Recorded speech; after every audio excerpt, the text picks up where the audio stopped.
दोस्तों, आए दिन साइंस की तरक्की को लेकर हम बहुत ज्यादा उत्सुक हो जाते हैं और हर चीज को जानने की कोशिश करते हैं कि ये चीज किस प्रकार हुई होगी। आज हम एक ऐसे गुप्त मिशन के बारे में बात करने वाले हैं जिस गुप्त मिशन में सैनिकों ने कुछ ऐसा खोज निकाला जो कभी भी सोचा नहीं जा सकता था। उन्हें कुछ ऐसी चीजें मिली जिसने पूरी दुनिया के होश उड़ा दिए।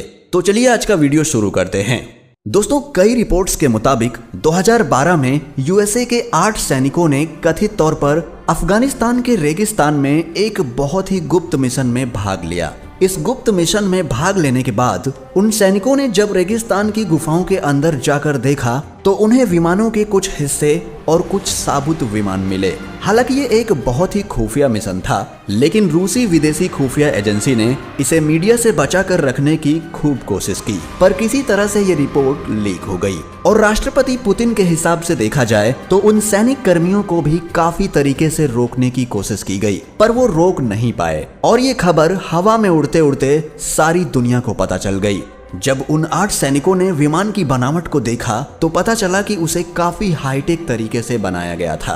अगर आजमा कर देखें तो आज शायद हम वैसी चीज खोज भी नहीं सकते। उस टेक्नोलॉजी को कैसे बनाया गया होगा, ये एक बहुत बड़ा रहस्य है। जब रहस्यमय शिल्प उजागर हुए तब उनका नेतृत्व किया गया। तब वहाँ एक निशान मिला जिसे देखकर 8 सैनिकों के होश उड़ गए। सबसे हैरानी की बात ये थी कि उस चीज को आखिर किस तरह से डिजाइन किया गया था। अब विमान शब्द की अगर बात करें तो विमान शब्द जो है वो संस्कृत का शब्द है। इसका वर्णन प्राचीन पवित्र ग्रंथों में भी किया गया है, जैसे कि वेदों और पुराणों में। कहा जाता है कि इन अविश्वसनीय उड़ने वाले जहाजों से 6000 साल से भी पहले हमारे ग्रह का दौरा किया गया है और बहुत सारी किताबों में ऐसा पढ़ने को भी मिलता है। वेद और बहुत सारी ऐसी पुस्तकें जिनमें इन उड़ानों का उल्लेख किया गया है।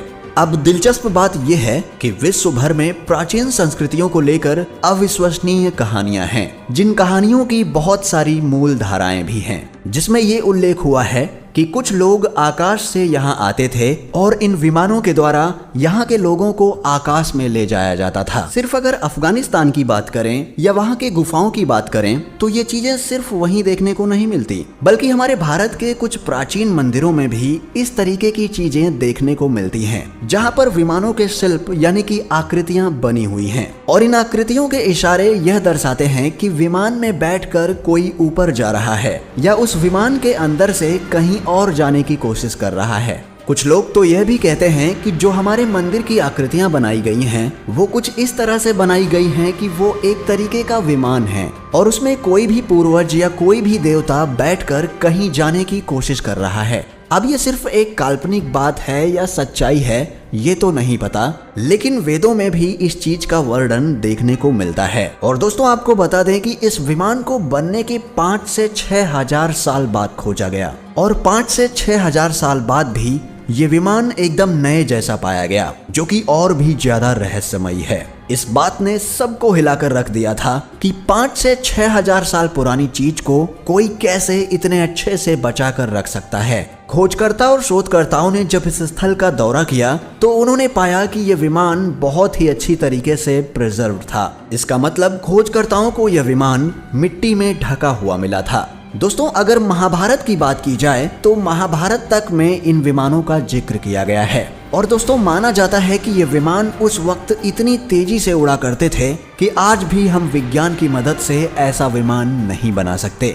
महाभारत में इन विमानों को 4 ठोस पहियों के साथ दिखाया गया है। इतना ही नहीं बल्कि प्राचीन ग्रंथों में कुछ आक्रामक विमान भी दिखाए गए हैं जो कि सभी तरह के हथियारों से लैस होते थे। ऐसा माना जाता है कि इस तरह के विमानों को परग्रहियों से लड़ने के लिए बनाया गया था। अब जो रिपोर्ट्स मिली हैं वो ये दर्शाती हैं कि जो विमान उस गुफा में मिला था वो प्राचीन काल में किसी का हुआ करता था, यानी हमारे पूर्वज इस तरह के विमानों का उपयोग किया करते थे। इन विमानों को पर्सिया के एक पैगंबर जोरोआस्टर के साथ जोड़कर देखा गया, जो कि जोरोस्ट्रियनिज्म के फाउंडर थे। आपको बता दें कि यह भी एक रिलीजन है जिसे पर्सिया में फॉलो किया जाता है। यहाँ की कई प्राचीन तस्वीरों में जोरोआस्टर को इन विमानों पे उड़ता हुआ दिखाया गया है। पर दोस्तों, ये बताना बहुत ही मुश्किल है कि इतने साल पहले इतनी हाईटेक चीजों का इस्तेमाल कौन करता था। दोस्तों हम आपको बता दें कि कुछ सालों पहले चाइनीज रिसर्च टीम या एजेंसीज ने एंटी ग्रेविटी स्पेसशिप के ऐसे ब्लूप्रिंट खोजे जो कि आज के नहीं बल्कि कई सालों पहले के बताए जाते हैं। ऐसा भी कहा जाता है कि चाइनीज रिसर्च टीम को जो ब्लूप्रिंट या डॉक्यूमेंट मिले थे वो अगर ऐसे किसी व्यक्ति के हाथ लग जाए जो किसी का बुरा चाहता है या दुनिया को खत्म करना चाहता है तो वो इजीली ऐसा कर सकता है।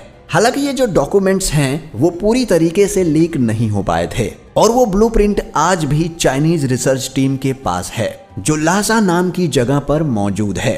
हालांकि इन्हें पब्लिकली दिखाया नहीं जाता है पर ये ब्लूप्रिंट मिले जरूर थे और इनका प्रूफ चाइनीज टीम ने दिया था। अब सबसे चौंका देने वाली बात यह थी कि चाइनीज टीम को जो ब्लूप्रिंट यानी विमान के डॉक्यूमेंट्स मिले थे वो शुद्ध संस्कृत में लिखे गए थे। और दोस्तों हम आपको बता दें कि इतनी शुद्ध संस्कृत सिर्फ एंशिएंट टाइम्स में यूज की जाती थी। संस्कृत में इस विमान का वर्णन किया गया था कि कैसे उस वक्त की टेक्नोलॉजी आज के वक्त से काफी अलग थी और यह टेक्नोलॉजी आज के मुकाबले काफी ज्यादा विकसित थी। दोस्तों हम यह नहीं कह रहे कि ये सारी बातें सच हैं। हो सकता है कि ये सब सिर्फ एक कॉन्स्पिरेसी थियरी हो पर यह हम सब जानते हैं कि हमारा इतिहास इसे बखूबी किसी न किसी तरीके से हर बार प्रदर्शित करता है। चाहे वो एलियंस के पृथ्वी पर आने की बात हो या ऐसे हाईटेक विमान यूज करने की बात हो, हमारा इतिहास हमें आए दिन चौंकाता रहता है। तो दोस्तों आज का ये वीडियो बस यहीं तक। आशा करते हैं आपको ये वीडियो पसंद आई होगी। अगर हाँ तो इस वीडियो को लाइक जरूर कीजिए और ऐसे ही वीडियोस देखने के लिए चैनल को सब्सक्राइब करना ना भूलें। जल्द ही मिलते हैं ऐसे ही एक और वीडियो के साथ। तब तक के लिए नमस्कार, जय हिंद।